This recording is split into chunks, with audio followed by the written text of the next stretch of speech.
Hey everybody, my name's Ed. Okay, so I just shot an unboxing video where I show you all the comics I got in the mail recently, and here's some of the packaging here and the boxes and everything and stuff I got from Amazon and my comic shop and everything. And like I said, I just shot the video and I somehow accidentally erased the whole thing. So I guess I'll just show you the comics all over again. Okay, so here is I got Ms. Marvel number 16. This is from the Brian Reed run. It says The Initiative, so this is kind of post Civil War. Here, this is the bag and board it came in, and I actually took it out because I had actually forgotten what that story was about and I had to flip through it.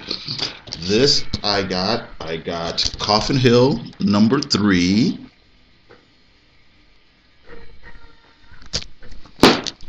Coffin Hill number 6.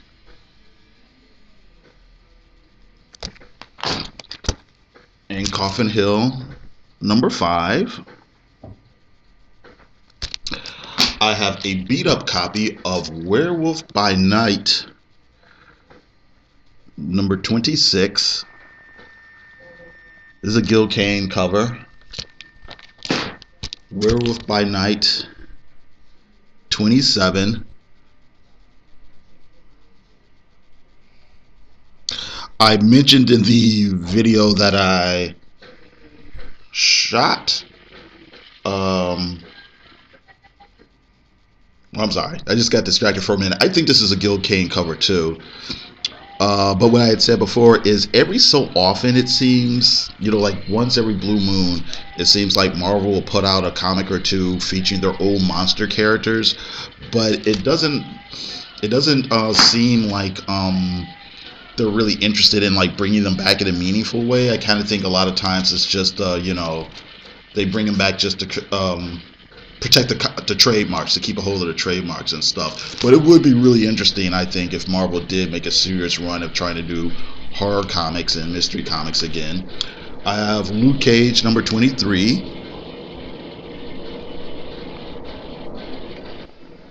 I'm not sure who did this cover.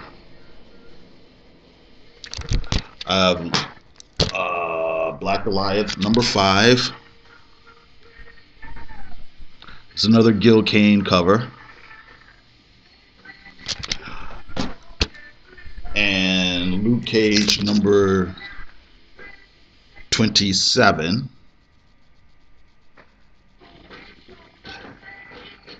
I can't tell who did this cover. If I had to make a guess,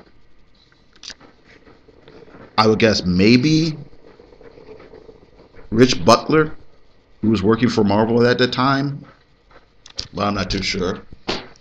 I also got Ms. Marvel number 34, Dark Reign. This was kind of an interesting story because this is the conclusion to a flashback story that takes place when Carol Danvers was still in the military, and she, has a mission and things go bad and so on and so forth. But it's kind of a fun story where you get to see her, do her thing before she had superpowers and things. So there's that. Okay, so the rest of these are just going to be trades. I got Sex Criminals number 1. I remember there was a lot of talk about Sex Criminals when it first came out, and there's some good things. Some people like it, some people think it's kind of meh. Okay. I bought the first issue, where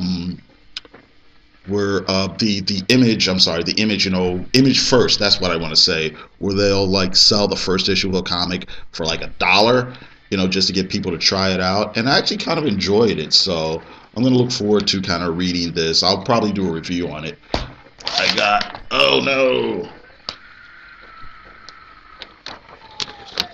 the little stick, the little thing kind of stuck to the comic over there. Okay, so I've got Ex Machina.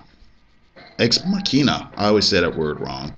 This is the first trade by Brian K. Vaughan and art by Tony Harris, because Tony Harris doesn't like women who dress up in costumes or whatever. Here's issue, or not issue, but here's the third trade. Here is the second trade. This is a really interesting concept. The concept of the comic is uh, this guy used to be a superhero, and he gives up superheroing to go into politics. So, and in this fictional world, I think there was the attack on the World Trade Center. He actually managed to save one of the towers or whatever. But it's an interesting thing. It's an interesting concept. A lot of times people talk about comic books being, more sophisticated these days and more mature and doing different things with the superhero genre. And I think concept wise at least it's interesting to see somebody try to push superheroes into a different direction. I guess that's what I wanted to say.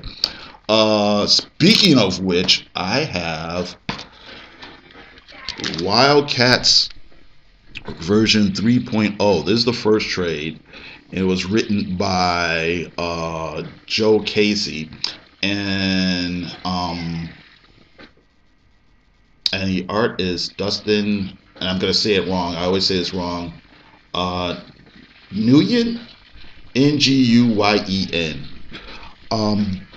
This comic book actually has some. I remember getting it has critically acclaimed. That's what I wanted to say. I don't think it sold very well for DC, but yeah, this is another case of trying to take superheroes in a different way, where they're gonna be superheroes and they're gonna save the world and everything, but it's not so much with street fights with supervillains and things like that. They kind of do it through getting involved in politics and doing things kind of covertly in an actual covert way, and stuff like that. So I have that. I think when Grant Morrison took out over the Wildcats, he only did one issue with Jim Lee. I think he was going to do something similar. The idea that, like I said, the Wildcats, in the old Image days, it was Wildcats Covert Action Team. And the idea is these are the superheroes that do superheroing kind of in the shadows and on the down low and whatnot. Ugh. I also have the second trade. This is something else I'll probably do a review on. I'll probably do a review on most of these things. This is Pretty Deadly, first volume, by Kelly Sue DeConnick, and art is Emma Rios. This kind of seems like a weird sort of dream surrealistic western or whatever, So I'm kind of looking forward to this. This is another thing where I didn't buy the first issue in singles when they were coming out, but I bought the Image first, for $1, and was intrigued enough to want to buy the trade. So we got that. Oh, and I also got this Transmetropolitan, written by Warren Ellis, and yes, it is in a Ziploc bag. I remember that video that Howler Mouse did like a couple of years ago, where somebody sent him comics in a Ziploc bag. I think he got it from somebody over on eBay or whatever. But yeah, Transmet, this is another comic that gets lots of critical acclaim. Basically, it's set in the near future, and you've got this guy, Spider Jerusalem. He was kind of this Hunter S. Thompson-esque type of a journalist, I guess.